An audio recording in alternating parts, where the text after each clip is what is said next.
Perkenalkan, nama saya Nevisir Mumes, NIM 2021-61025, Prodi S1 Pendidikan Bahasa Indonesia, Fakultas Keguruan dan Ilmu Pendidikan.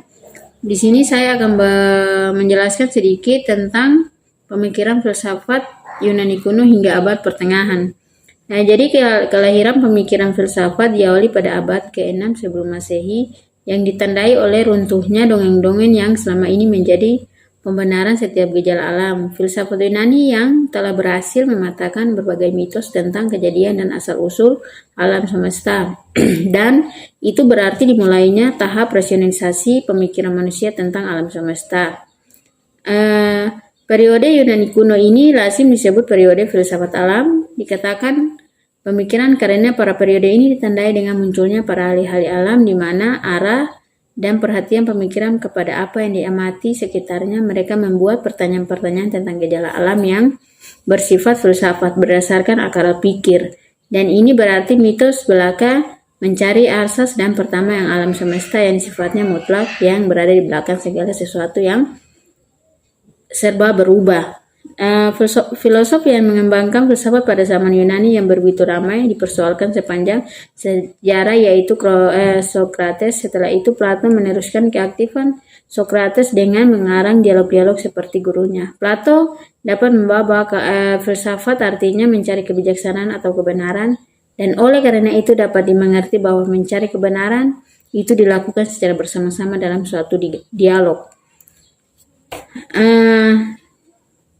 Pada zaman pertengahan, filsafat pendidikan menurut Aristoteles hingga abad 367 sampai 349 sebelum Masehi ini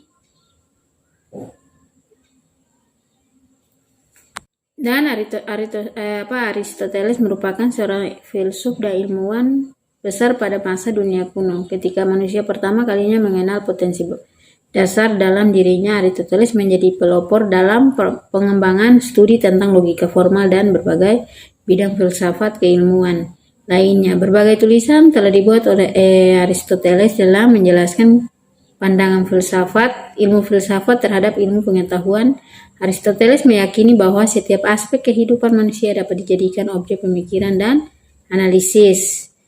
Kemudian ada pemikiran filsafat pendidikan menurut Socrates ini. Adapun prinsip-prinsip dasar pendidikan menurut Socrates adalah metode dialektis yang digunakan oleh Socrates yang mana telah menjadi dasar teknis pendidikan yang direncanakan untuk belajar. Dan Socrates adalah metode dialektis yang digunakan oleh Socrates yang mana telah menjadi dasar teknis pendidikan yang direncanakan untuk mendorong seseorang belajar untuk berpikir secara cermat dan untuk menguji coba diri sendiri dan untuk memperbaiki pengetahuannya. Seorang guru tidak memaksa wibawanya atau memaksa gagasan-gagasan atau pengetahuan kepada seorang siswa yang mana oleh sebab itu pemikiran ini sendiri dengan berpikir secara kritis ini adalah satu metode untuk meneruskan intelnya dan mengembangkan kebiasaan-kebiasaannya dan dalam kekuatan mental. Tujuan pendidikan yang benar menurut Socrates adalah untuk merangsang penalaran yang cermat dan disiplin mental yang akan menghasilkan perkembangan intelektual yang terus-menerus dan standar moral yang tinggi. Dengan menggunakan metode pengajaran yang dialektis ini, Socrates menunjukkan bahwa jawaban-jawaban yang terbaik atas pertanyaan moral menurut pendapatnya adalah cita-cita yang diajarkan oleh para pendiri sendiri agama, cita-cita yang melekat pada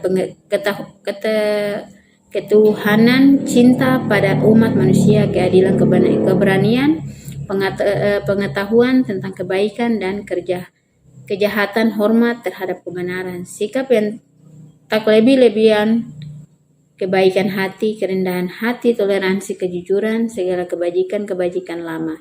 Salah satu pendidikan Socrates yang terkenal bahwa kekuatan utari adalah mengetahui. Jadi bagi Socrates yang terkenal adalah pendidikan sudah membuktikan bahwa keutamaan kita tidak diajarkan dan pendidikan tidak mungkin dijalankan. Sekian dari saya. Mohon maaf jika ada salah kata atau pengucapan. Mohon maaf. Terima kasih.